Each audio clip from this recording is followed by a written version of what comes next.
Hello and welcome to another edition of the European Report. Here we are once again in the European Parliament, which is in the heart of the European Union. And in today's programme, we'll be discussing the potential deal that the West has agreed with Iran over its controversial nuclear weapons programme. And we'll be asking, is this peace in our time, or will this deal lead to more sinister developments as time goes on? So in today's programme, I'm joined by Thomas Sandell, the founder and director of the European Coalition for Israel. So welcome to the European Report. I also have Morten Mertesacker, Danish MEP. Messerschmidt, sorry. Yes. Morten Messerschmidt, Danish MEP, and Paulo Casaca, a former Portuguese MEP and also expert on Iran and security issues. Firstly, Morten, I'll start off with you because can you share something about your background and your rise to politics in Denmark, and how did you get involved in the political process? Well, I was elected actually 10 years ago for the Danish Parliament and then served 5 years there almost. And then 2009, I changed Parliament, so to speak, and was elected for the European Parliament. And one of the issues that has always been important for me is the relationships with Israel, of course, from Denmark, but also from the European Union perspective. And I think in 2004, so even before I was elected, I was invited by an organization called Thanks for Scandinavia to visit Israel, which really opened my eyes for the close bonds between Israel and Europe, and Denmark, but also the need for a revised view on the situation in Israel. I think many of the members in this House have an entirely screwed idea of what's actually the realities in the Middle East. And how do we communicate the true realities of the Middle East, and also to bring sympathy towards Israel's situation? Well, that is basically what we should do, just tell the facts. I think one of the only things that's really been successful in the Palestinian Authority is the propaganda, which so often is successful based on a very emotional basis. What I would like is that we could be equally emotionally engaged defending the Israeli case. Not to say that everything Israel does is right, but at least to have a more neutral approach to it from all political sides. No, absolutely. And Thomas, it's great to have you back on the programme. So can you share with us some of the diplomatic activities that you've been involved in recent months? Well, thank you, Simon. It's always good to be back and good to be back in such good company with Messerschmidt and Paulo Casaca. We were in New York just before Easter, where we were hosting a luncheon in preparation or in honor of the Jewish Passover. And it's interesting to see at the UN, where Israel would be considered to be very isolated, that we could have a full house, meaning 35 UN missions represented, just to honor the Jewish people and to contemplate on the message of the Jewish Passover, which is a universal message of freedom from slavery. Absolutely. And it also proves, I think, the point that if we try to move away from the conflict, if we try to use what we sometimes call soft diplomacy, there are many more friends of Israel in the international community than we would think. So for us, again, this was a very encouraging experience, and it gives us a lot of confidence to continue the work both here in the European Parliament, European Union, but also at the UN. Yeah. And Paulo, the work you do is so important and so vital. So can you share with us some of the important research that you've been involved in lately and some of the very important work that you've been doing regarding security issues? Well, both in SADF and in Arch Humankind, I have been following closely this sort of rehearsal of the peace in our lifetime that we have been offered to. And I think that we must do the utmost to call the attention people to be rational, to think thoroughly on what is going in front of us, and to be able to prevent what I foresee as a major disaster if we do not change course. I do think that Prime Minister Netanyahu was absolutely right in every word he said to the United States Congress. I think that it is really unbelievable that the leader of the most important country in the world dares to make a full presentation of an agreement that actually does not exist. There is only an empty declaration, very softly presented and really very empty of any content. And then there is the Iranian authority saying, well, the agreement is that we are going to do whatever we want. And the United States president that claims a lot of things that might exist somewhere in some papers, but that were never agreed, and that actually transform completely the situation from a negotiation on preventing proliferation to a clear invitation to Iran, and not only to Iran, to the rest of the world, for proliferation. In his own words, President Obama says, well, they will not do it in 13 years. If it means that they are allowed to do it in 13 years in his own interpretation, this is an invitation to disaster to the whole of the world. And I think Mr. Kissinger made tremendously important analysis of this. One might think whatever want of Mr. Kissinger, but his book that he made last year and his declarations on this agreement are vital to understand what we are facing. Yeah. Thank you. And before we discuss the Iranian nuclear issue, I very much want to send our shock. When we saw the horrendous terrorist attack in Copenhagen, Morten, it shocked us, and our hearts went out to the Danish people that such a horrible attack could happen to your nation. How is your brave and courageous nation coming to terms with that dreadful terrorist attack we saw back in February? Well, first, thank you for the sympathy. I really appreciate the words. As you said, it came as a shock, but I think most had the feeling that in some sense it was a thing that was just going to happen, because we have seen that in some of the extreme Muslim communities there are people who have the sympathy of the terrorist movements around in the world, and do find that Denmark as a country, but also specific entities of Denmark like Jyllands-Posten and others are legal aims to attack, because of the very strong defense on various freedom rights, so the freedom of speech and so on.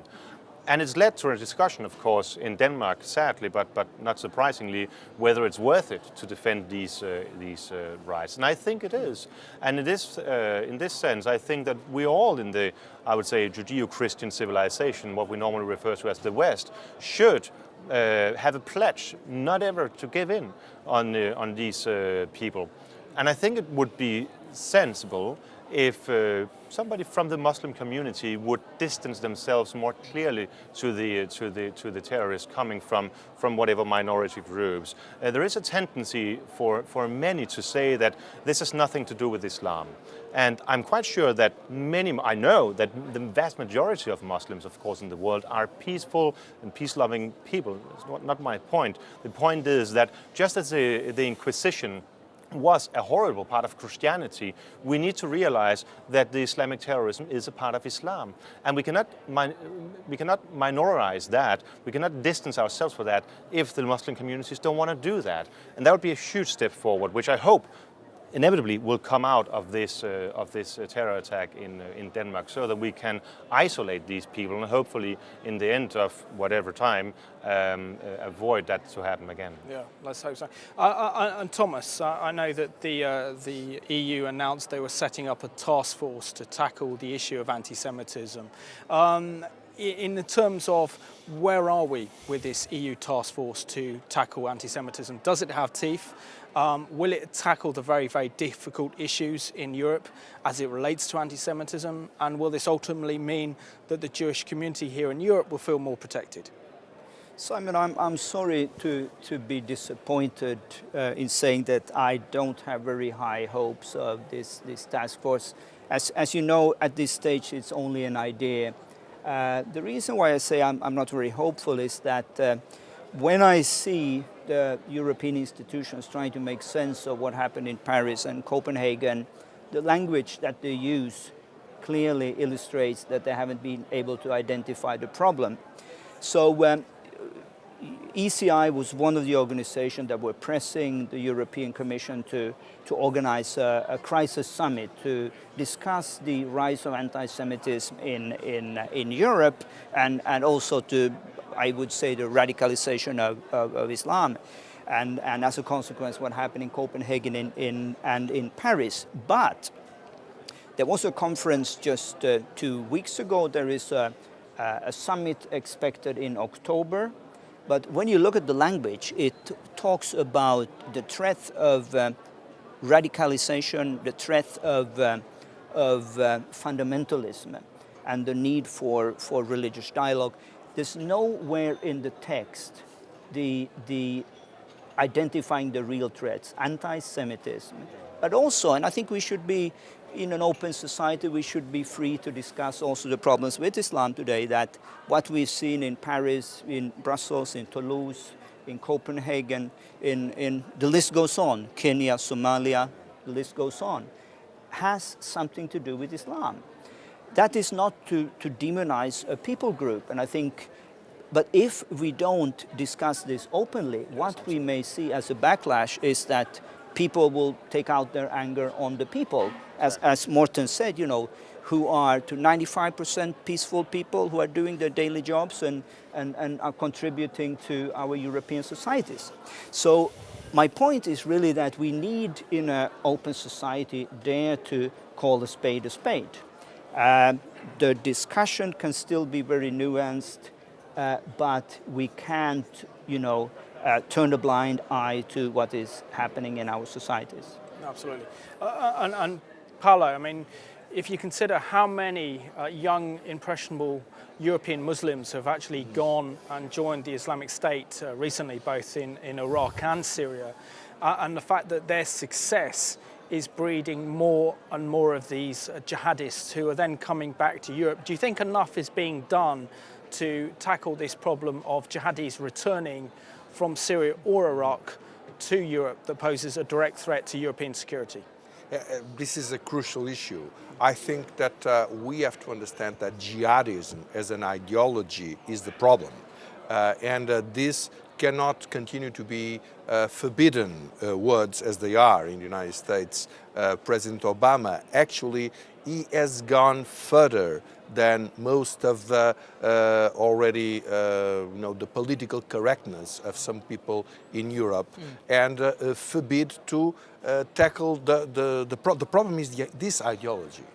And this ideology is allowed to continue on a variety of completely false arguments that it is actually there is only a problem of radicalization. I really do not understand how can you speak of a problem of radicalization. I mean, as you know, there are respectable political parties in Europe, both in Italy and France, that use the name radical, and to be radical is, for instance, to be very emotive on defending, for instance, freedom or democracy. I mean, I see no way of describing it as radicalism to think that you have to cut the throat of whoever does not think the way you do.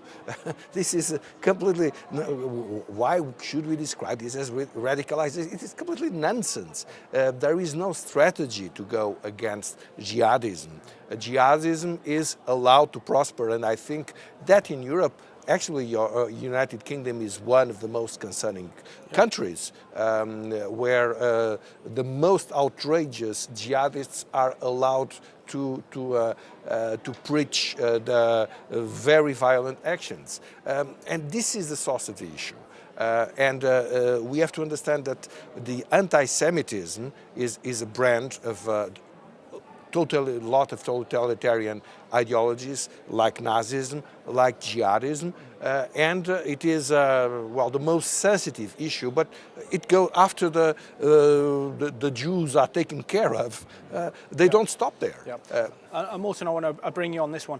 Do you think enough's being done to protect European Jewry, particularly in light of what happened in Copenhagen? Certainly not.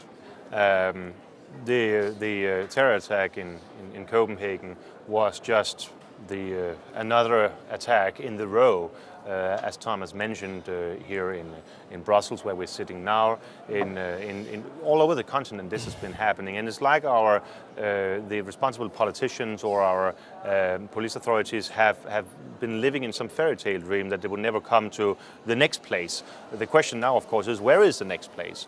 And I think it's horrendous to see how little focus there is on this. I fear that the reason is that if we begin to realize the real threat on Jews in Europe, it'll be inevitable for the same politicians also to realize that this is just what the Jews in Israel are living with every day. And they don't want to do that link because it's so politically incorrect to be defensive to Israel as such. But it's awful. I mean, I fully understood. I was very sad, but I fully understood when Netanyahu said that he would suggest for Jews in Europe to come back to Israel. I hate that idea because I want Jews to be a part of the European society and the member states in EU. But given the daily threat, going to school, going to your jobs, doing your shopping in the average kosher supermarket, whatever, I understand why many people must think so, and it's a total neglect of the obligations of the European countries. Next issue we're going to talk about, Thomas, is the re-election of the Israeli Prime Minister Benjamin Netanyahu. It's gone down very well with a lot of Christian Zionist audiences, but I don't think his re-election has gone down too well here and also amongst the European Commission and EU member state leaders. What is their reaction to his re-election? Well, first of all, I should quote myself in what I wrote in our in our monthly report to say, well, we congratulate the Israeli people to their elections, because what distinguishes Israel from any other neighbor or any other country in that region is that they have free and open elections. And we should always cherish this idea of parliamentary democracy. And one way of honoring and respecting parliamentary democracy is also that you respect the results. Absolutely. So, and I think here we have had a problem in Europe, and I would say, broadly speaking, the international community, that there was such a clear campaigning against the current government to be re-elected. And of course, we can have our differences on certain topics, but I think when it comes to respecting national sovereignty, the electorate process in a clearly democratic state, I don't want Denmark to interfere in the elections in Finland or Portugal in Denmark. And if we cannot hold these values as precious and untouchable, I think we have a real problem. So our point is always to say we will work with any Israeli government that is elected democratically. We're not trying to pick and say, well, this is our favorite government, but I am concerned when I see also in this House and in the institutions in Brussels the pressure that has been on the current government, basically to say that, well, if you choose another government, you know, we will work with you, we will make life more easy for you. And I think this is very disrespectful, and as a European citizen, I'm really raising my concern about this. And Paolo, what's your reaction to the re-election of the Israeli Prime Minister Benjamin Netanyahu, and why is there so much hostility towards his election when he's one of the very few leaders in the Western world who has moral clarity and moral purpose? Well, Thomas is absolutely right to start with, but secondly, I think that the appeasement, this appeasement ideology is taking care of the West, and they think that if they appease the monster will start to behave well. And history has proved time and time again that this is not true. But what is the most dramatic thing is that even those countries that used to be very much anti-Israel in the Arab world, now they understand that this is not of their interest anymore. In many instances, we are seeing President Obama and these radical, really radical European, radical anti-Zionists public opinion and political leadership in Europe to be more against Israel than the Arab world. The Arab world understands much better what is going on. The Arab world, that is certainly not an example for democracy, and that really where a lot of the problems have been growing from. Well, they confronted with the facts, they know that Iran is using the anti-Semitism as a banner to make its expansion. As it was also the case with Hitler, by the way.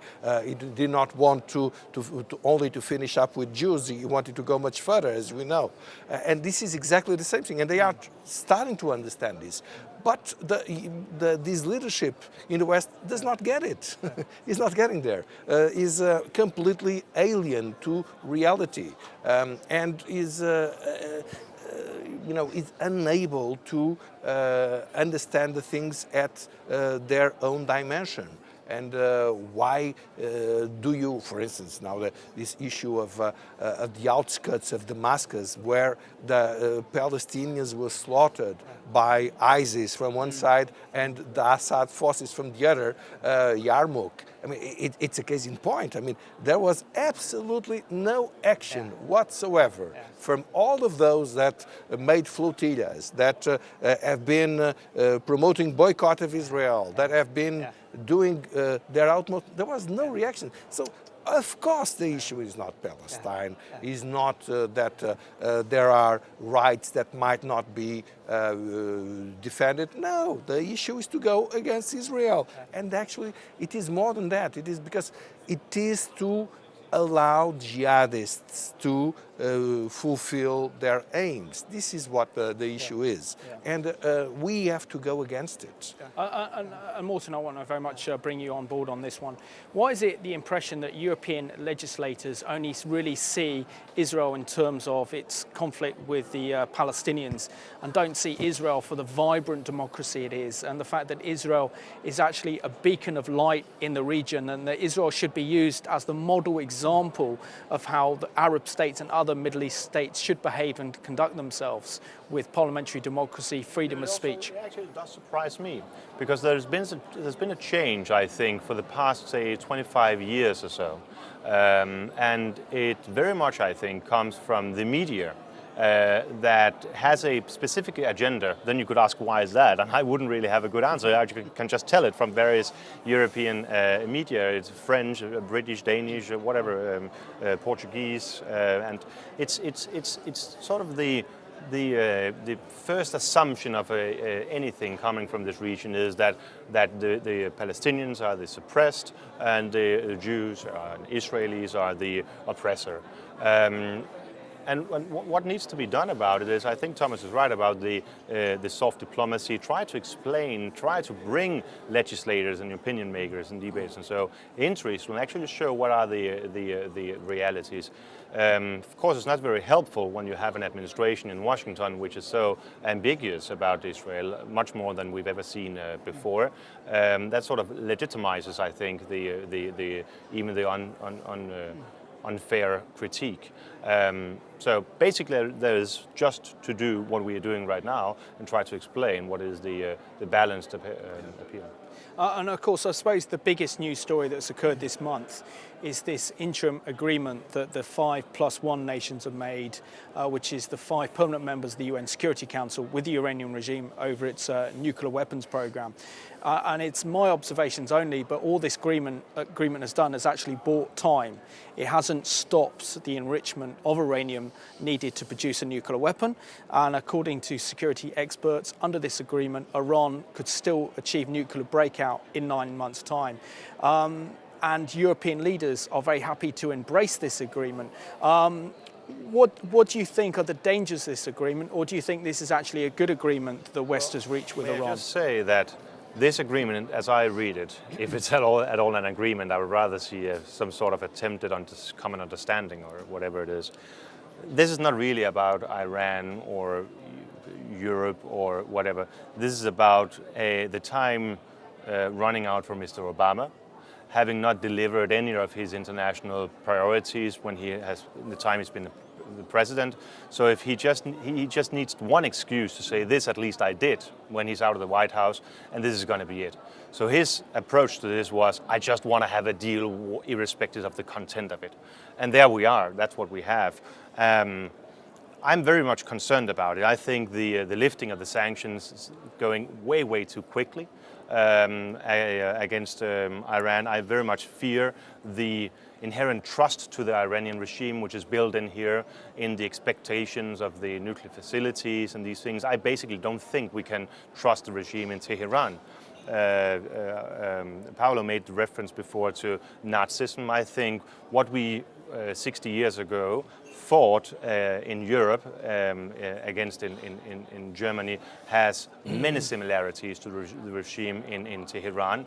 And we all know what happened when a certain leader said peace in our time with the regime in Berlin. And I fear that we will end up with somewhat the same here with Tehran. That Tehran already now interpreting this understanding very differently from what we hear in America, emphasizing the obvious lack of content, real content, will only benefit from this. It'll buy them time to pursue the real goal they have, which everybody knows is, in relation to Israel, a total distinction of the Israeli state. And we should never allow that. We should intensify the pressure on Tehran and do whatever we can in order to weaken them.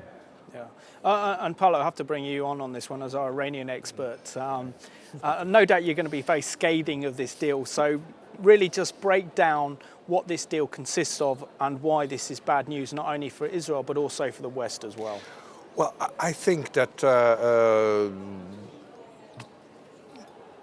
Prime Minister Netanyahu is absolutely right when saying that no negotiations can be done without contemplating three aspects of three issues at the same time, which are, of course, the nuclear issue, secondly, freedom and democracy within Iran, and thirdly, the end of the Iranian expansionism.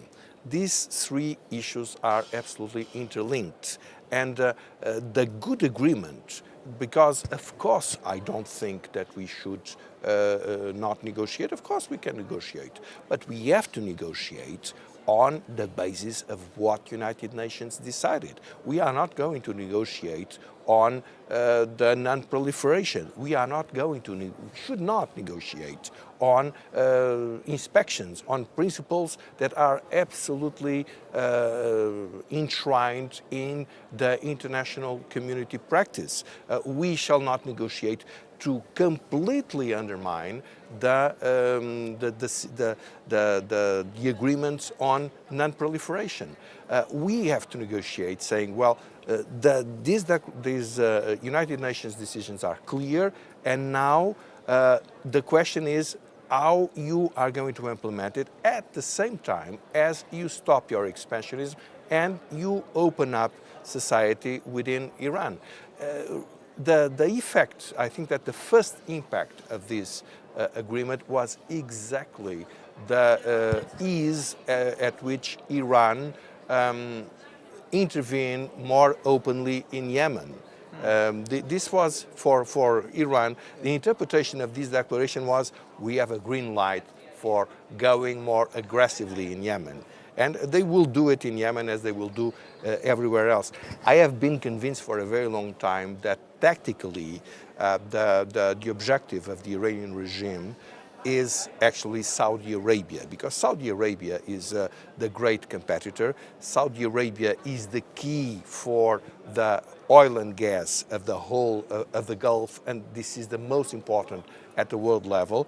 And if they can squeeze Saudi Arabia from the fermenting Shia movement, because we shall not forget that in cultural and in religious terms there is really no border between Yemen and Saudi Arabia. The Shia communities are prolonged in Saudi Arabia in this area, as they are on the other side from Iraq to the eastern side of Saudi Arabia. So they are actually trying to squeeze Saudi Arabia between ISIS and the Shia and the Shia movements that they are sponsored.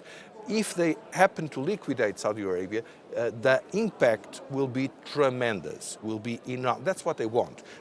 I think that they want to keep the flag of anti-Semitism going on, because they will always justify this as a way to destroy a regime that was now cooperating with the Zionism and imperialism and whatever.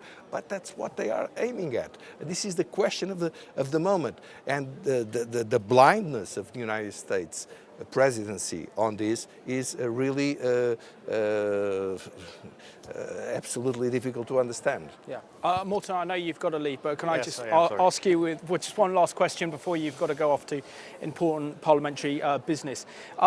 Isn't one of the major problems, particularly in the United States and also here in the EU, is this new political philosophy that underpins the very foundations, European foundations, and that is the belief in soft power, the belief in diplomacy and engagement will actually work and get results. But isn't there a great danger with this agreement that we're actually empowering the world's most dangerous regime with the world's most dangerous weapons? Well, soft power certainly has its place. It's not that you cannot exclude it at all. That's not the case. But dealing with a regime like the one in Tehran, it should. I don't think it really has its place, and certainly it's not a one-way street. I mean, you could only do it if you have the ultimate threat as well, pressing these people. The regime in Tehran are not rational politicians that look at the world from a open perspective. What are their best alternatives? They are extremely ideologically focused on their ambitions, religiously and strategically in the Middle East, and there Israel is a huge issue for them. So I very much regret that DC had made this change towards a only focusing on the soft possibilities, and this deal, or whatever you would call it, emphasizes that it was a wrong path to take. We should have, I think, intensified the sanctions, made it even harder for the Iranian regime to keep up their economy and thereby create a break, like we've done with other evil empires, the Soviet bloc, for instance. I'm not saying that it's going to be easy or it will be a swift solution, but compared to this, which is going in the wrong direction, it will certainly be preferable. Morten, thank you so much for being my guest on the European I'm sorry that I Report. have to leave you. As you said, it's a I have pleasure. other Thank you. obligations. Thank you very much. All right, great. Thomas. Thank you. Yes. Okay, pleasure to see you. There we have Morten Messerschmidt had to leave on parliamentary business, so we're going to continue this discussion on Iran. I suppose many in Israel and many conservative voices, Thomas, have been probably alarmed at this deal, and there's a resemblance to Neville Chamberlain's agreement with Hitler in November 1938, in which he declared peace in our time. Historically, do you believe that we are repeating the same mistakes as in the 1930s with the Iranian regime? Well, I think the inclination for all of us, being political leaders or not, and especially if you're a responsible political leader, is of course caution. Also, you want to avoid confrontation at any cost, almost any cost. But as Paolo and I think Morten said as well, I think what we've seen over the years in our Western society is a sense of growing appeasement. Is like there's not really anything worth defending anymore.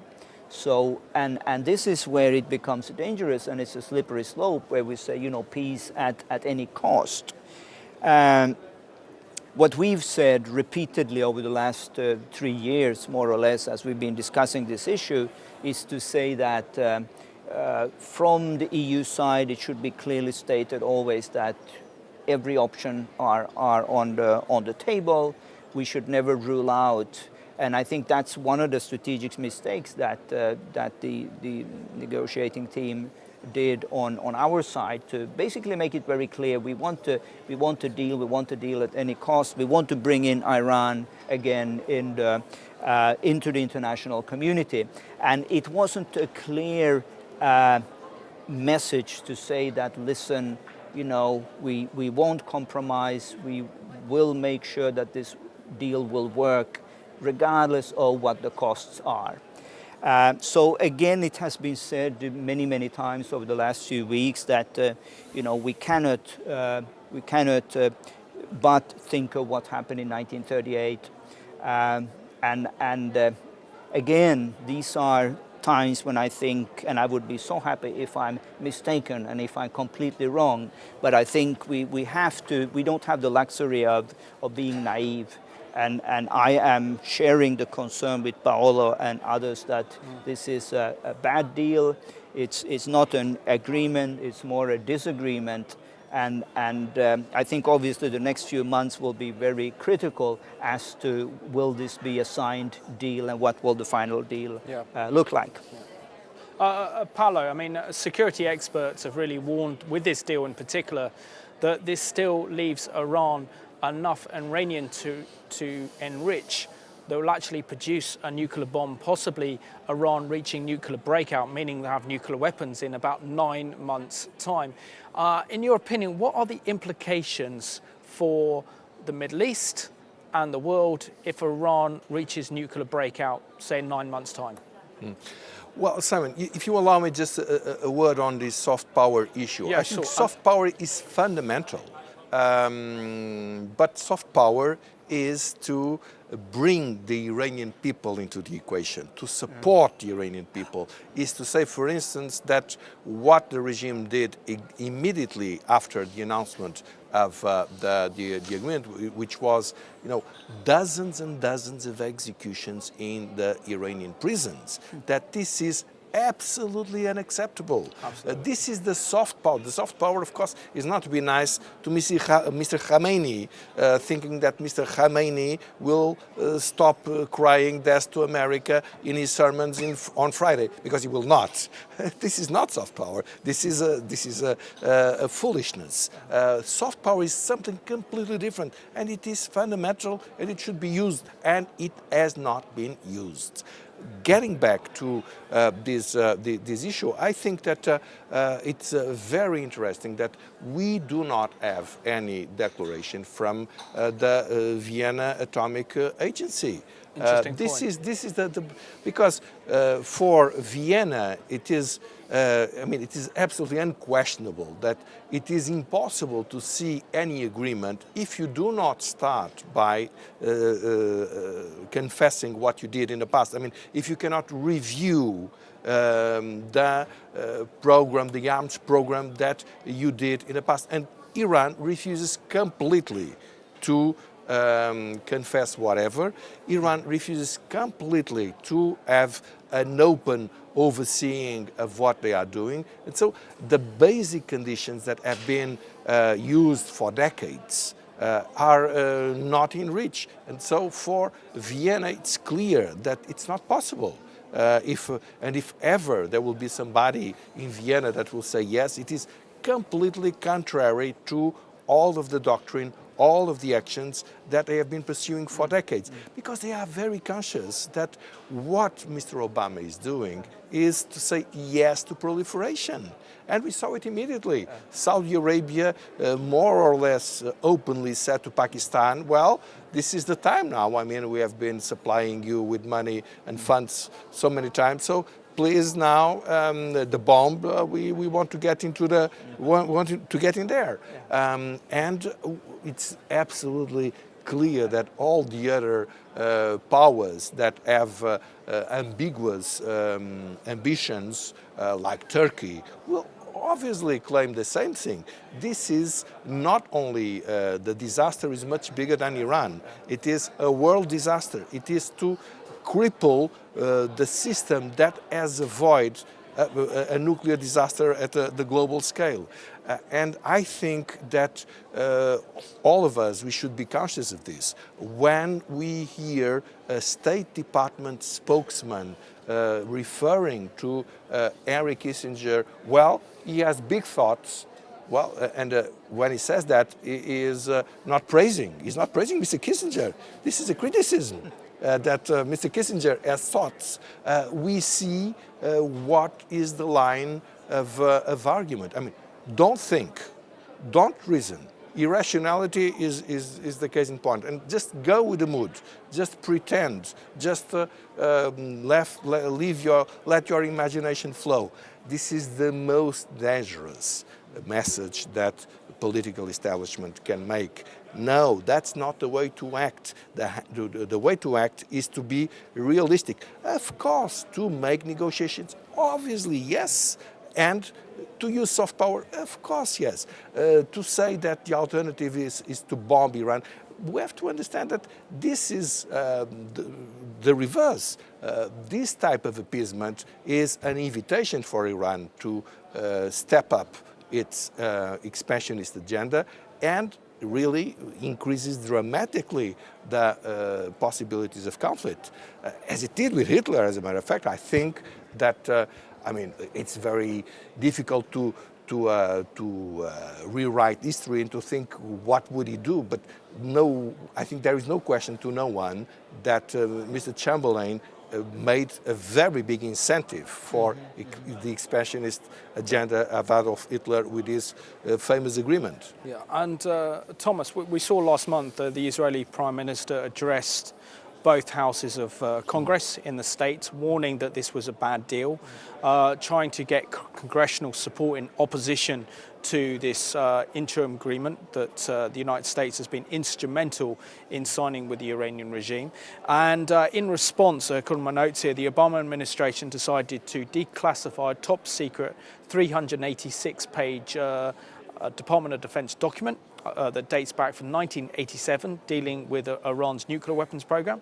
According to my notes here, the first time Israel's alleged nuclear weapon program has ever been officially and publicly referred to by the US authorities. In the declassified document, the Pentagon reveals supposed details about Israel's defense deterrent capabilities, but kept sections on France, Germany, and Italy classified. These sections were blacked out in the document. What does this say about the Obama's administration's eagerness to endanger Israel's security in going ahead with this deal?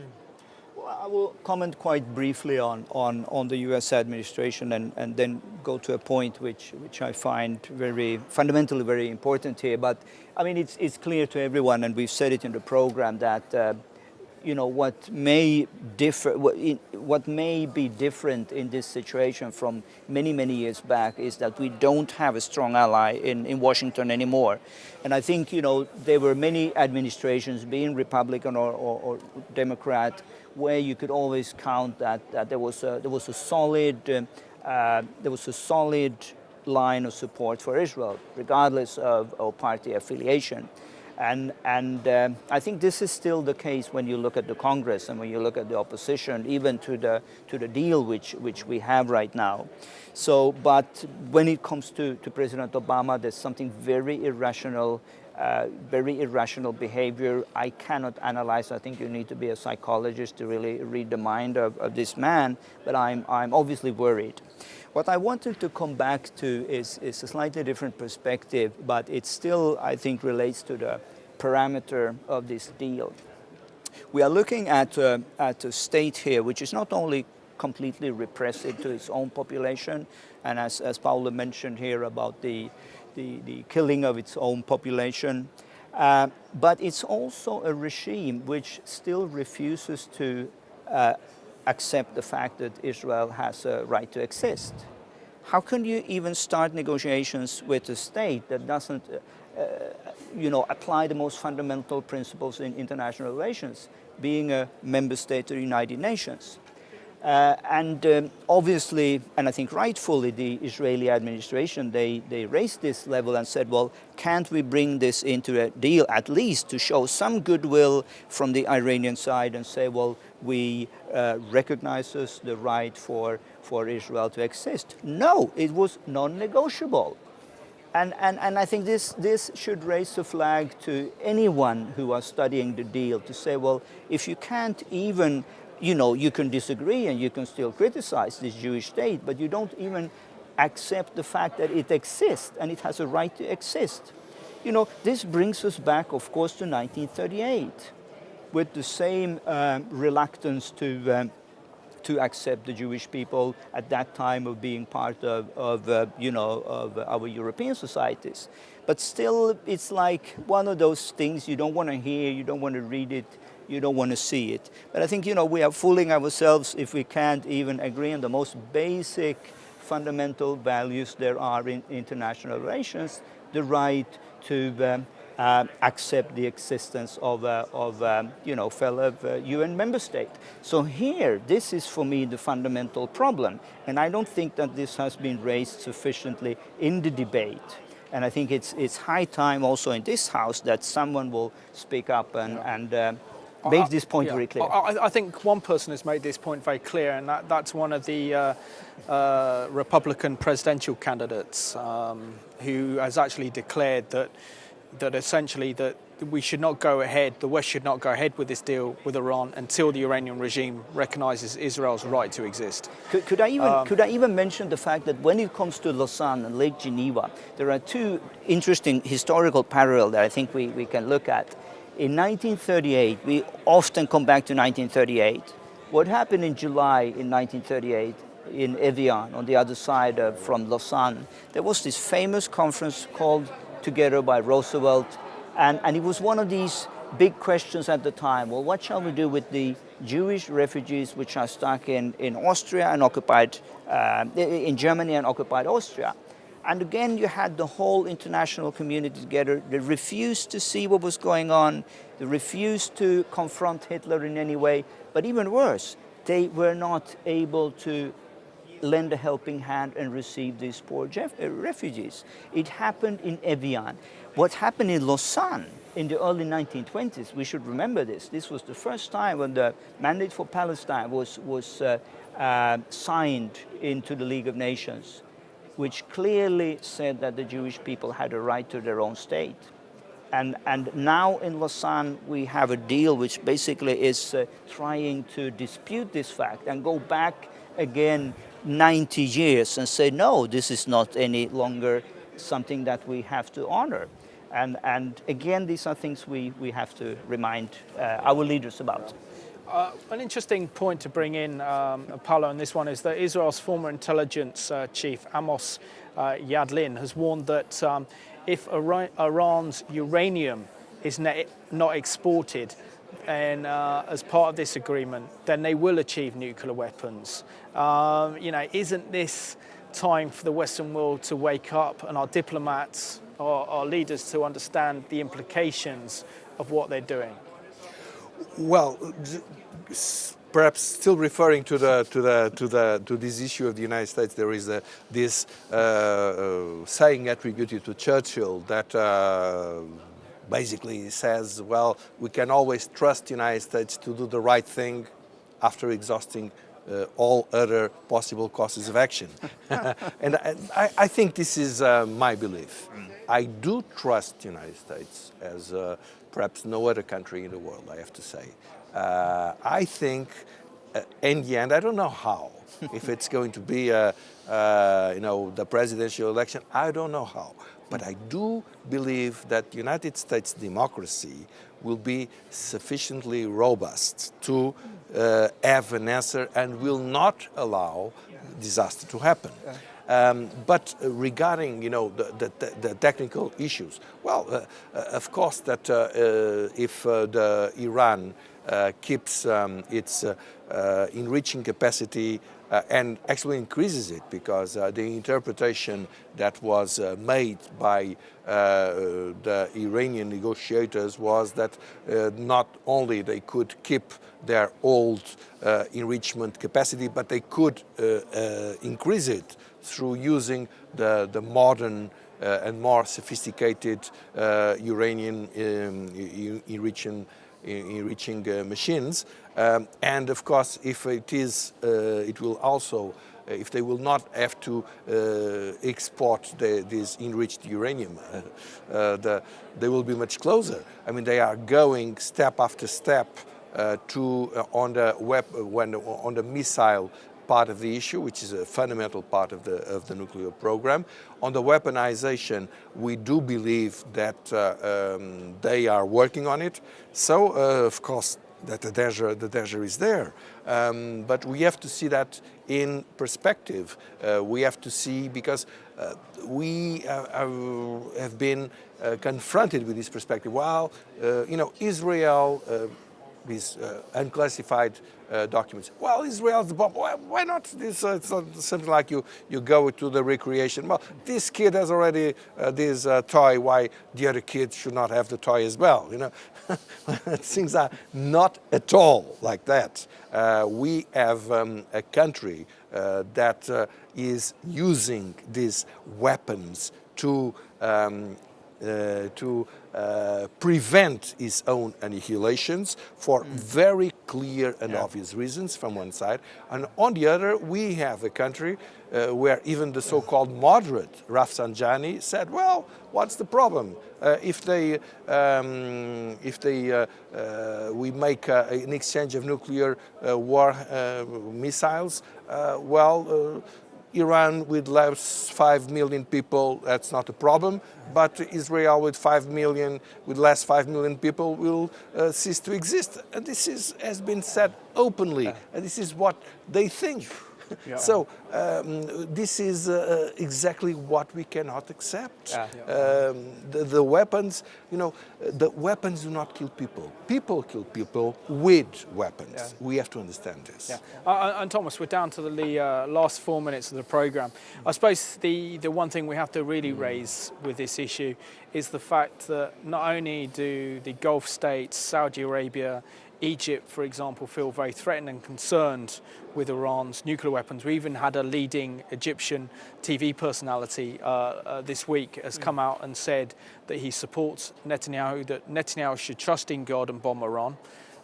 Incredible statements coming from an Egyptian TV personality. But on a more serious note, isn't there a great threat to European security because Iran has ballistic continental missiles that are capable of reaching Europe, and particularly if they're able to put a nuclear warhead on these missiles, means that the Iranian regime acquiring nuclear weapons is a direct security threat to European security?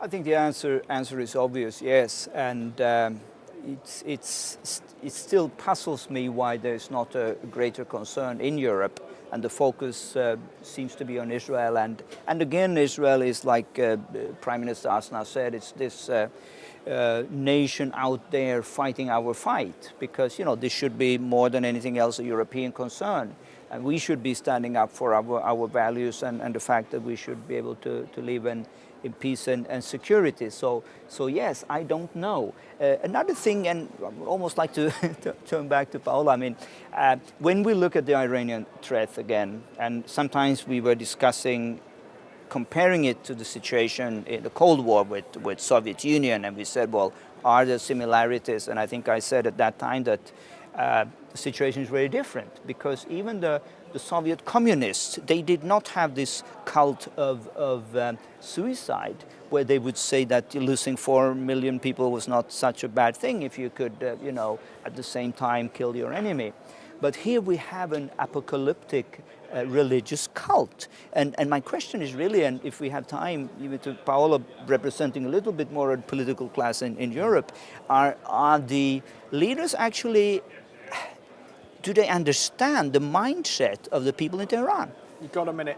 You got a minute. No, I don't think we do understand their mindset. Yeah. This is the problem. We do not understand jihadism. We don't study the history of Iran, for instance. Yeah. No, everybody says a lot of nonsense on the history of Iran on the 20th century, and this is the major problem. These leaders, these jihadis, they have their own rationality, but that's a rationality that is an assassin rationality. Yeah. Hitler was rational as well, as at his own way. He had his own type of rationality, and then we have to understand this. If we don't understand it, we are in for a very rough ride. No, and Thomas, do you want the final say in 30 seconds why this is such a crucial, important issue? No, I think again, as many of the viewers are Christians, and we know that in Europe we've failed the Jewish people so many times before, and sometimes just to make sure that we could have a good life, we didn't want to step up and stand by their side. And I think this is really a time where we need to stand by the Jewish people in Europe with the rise of anti-Semitism, but also with the Jewish state when they are facing an existential threat again. And gentlemen, thank you so much for being my guests on this edition of the European Report. And I want to thank you all for watching this programme here from the European Parliament on such a crucial issue as this potential deal that the West could negotiate with Iran. It's important to remember that the Iranian regime is the world's most dangerous regime, and will the West allow them to have the world's most dangerous weapons? We hope not, and we certainly pray that this won't happen. So thank you for watching today's European Report from the European Parliament.